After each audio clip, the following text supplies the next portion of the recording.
what role does technology play in child safety and protection against trafficking and sexual exploitation? Mhm. I'd like to acknowledge that just like most caregivers,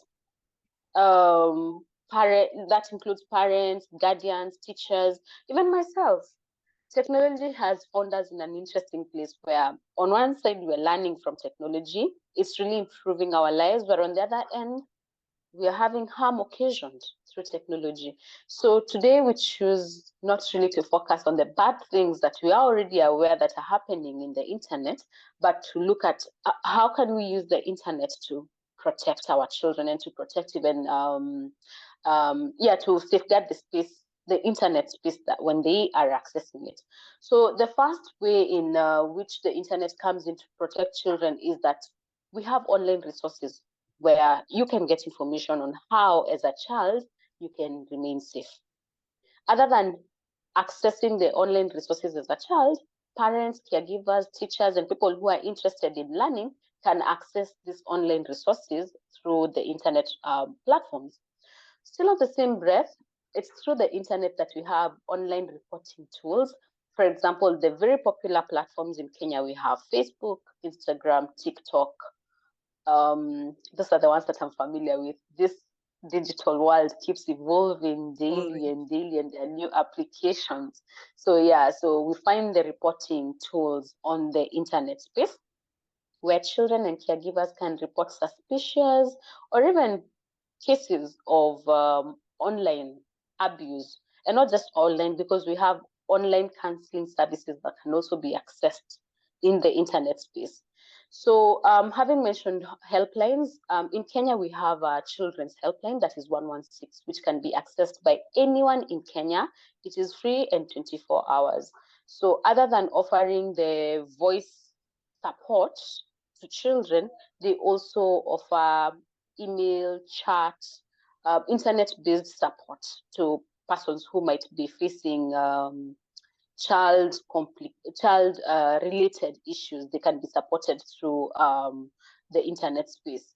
So, what has been your experience of people using this helpline number? Interesting to note is that I worked at the helpline years ago, and the most unique thing about my experience at the helpline is that it is adults who contact the helpline more than children. Okay.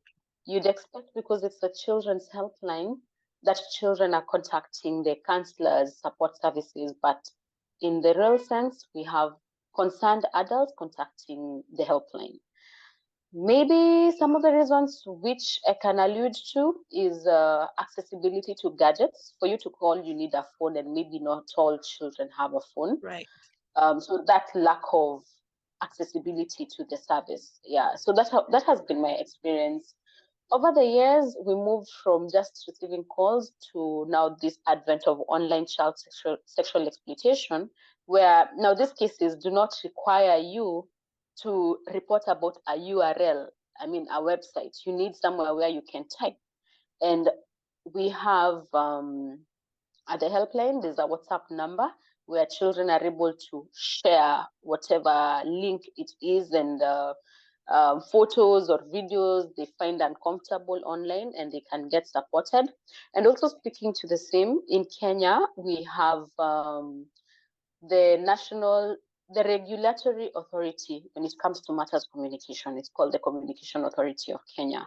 The Communication Authority has a portal known as the KESAT, Kenya Computer Incidents Response Team. So that is where, if you come across any cases of child abuse when you're interacting with the internet space, you can make a report there.